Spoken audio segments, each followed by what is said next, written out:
I love Jurassic Park. Let's pour some coffee on that.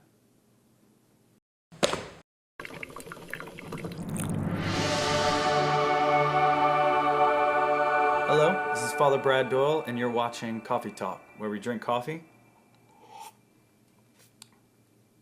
and talk about Jesus.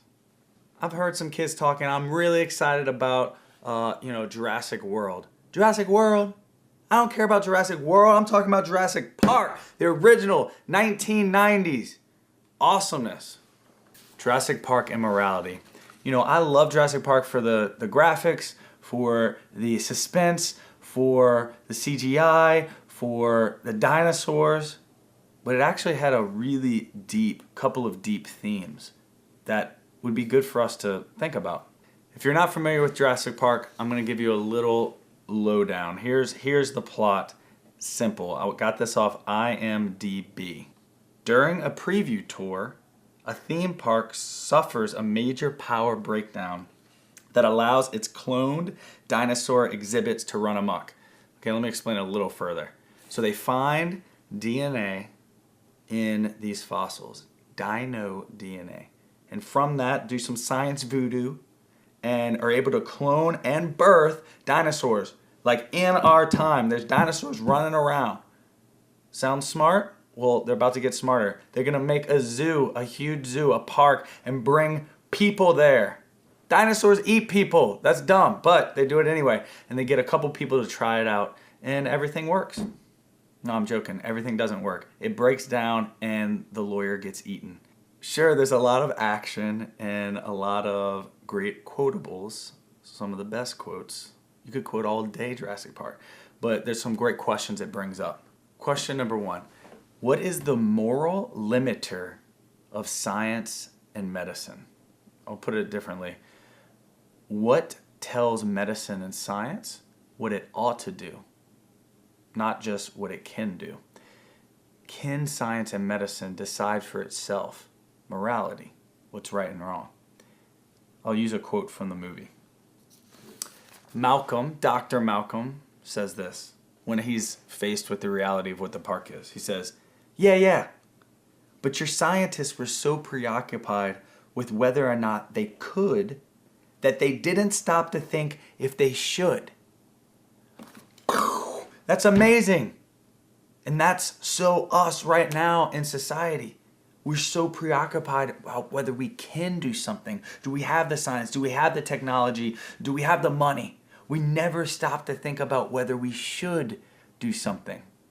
Here's the reality. Science and medicine, as disciplines, do not have within themselves what they need to decide what ought to happen. That's the purview of philosophy, or what's called ethics. And too often nowadays, we have medicine or science and technology doing things, not thinking about the moral implications or thinking about whether it's good or bad or what it's going to do to society or the common good. They just can do it because we can do it. And so they do it. Instead, we should take a step back, take a breath, and ask, what is good? What is the common good? The world changes so quickly, and it's more and more rapid every day. It's hard for people, individuals, to keep up. And so we need to place our faith in something outside of ourselves, outside of our own personal perception of things, our own subjective understanding of reality, instead grounded in something outside of ourselves, the natural law. And if you're Catholic and a Christian, in the authority of God through His church. Question number 2, does man, in removing himself from God, in turning away from God, actually try to become God and then destroy himself? Kind of a highbrow question. Here's the quote from the movie.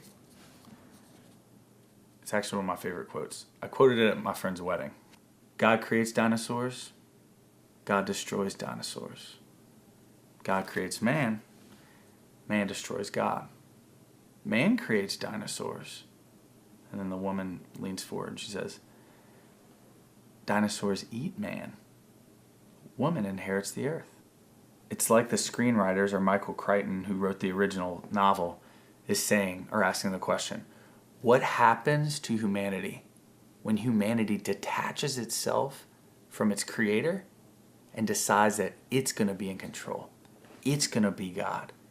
It's going to decide what is right and wrong.